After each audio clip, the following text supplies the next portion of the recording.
అయితే మొత్తానికి బంగారు పంజరంలో చిలకను బంధించి వాళ్ళకు కావాల్సిందంతా దోచుకుంటున్నారు. అవునమ్మా, నేను వంటవాడిని, ఏం చేయని చెప్పండి. వినోద్ని కాపాడి ఆ ముఠానంతా అంతమొందించడానికి ఒక ఎత్తు వేశాను. ఈ రోజే నేను మెడ్రాస్ వెళ్తున్నాను. నేను మళ్ళీ రాగానే నాకు మీరు సహకరించాలి. ఏమైనా చేస్తారమ్మా. వస్తానండి.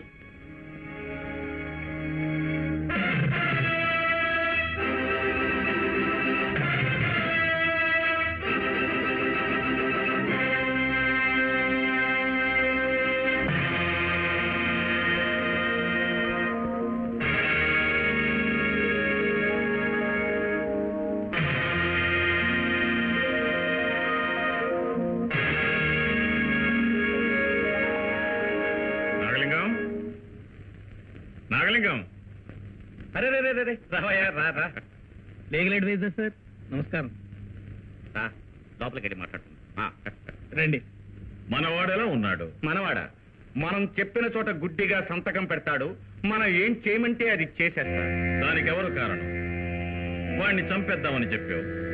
వాణ్ణి అంతం చేస్తే వారసులు లేని సొత్తు గవర్నమెంట్ సొత్తు అయ్యుండేది. వాణ్ణి మత్తు మందుకు బానిసని చేసి పారేస్తే మన పనులు సాధించుకోవచ్చునని నేనే నీకు ఐడియా ఇచ్చాను.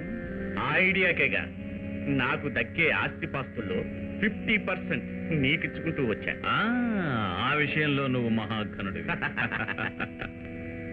నాగలింగం, ఇంటర్నేషనల్ స్మగ్లింగ్ రాకెట్లో బొంబాయిలో మనది పెద్ద చెయ్యని నీకు తెలుసు. అదంతా పక్కన పెట్టి ఈ యాదగిరికి వచ్చి కూర్చున్నానంటే ఈ ఎస్టేట్ సొత్తులు 3 నాకు వస్తుందని నమ్మకంతో ఏం కంగారు పడదు, మొత్తానికి ఎసరు పెడదాం. నాగలింగం, ఈ విషయంలో నా ఐడియా కావాలనుకుంటే నువ్వెప్పుడైనా వచ్చి నన్ను కలుసుకోవచ్చు.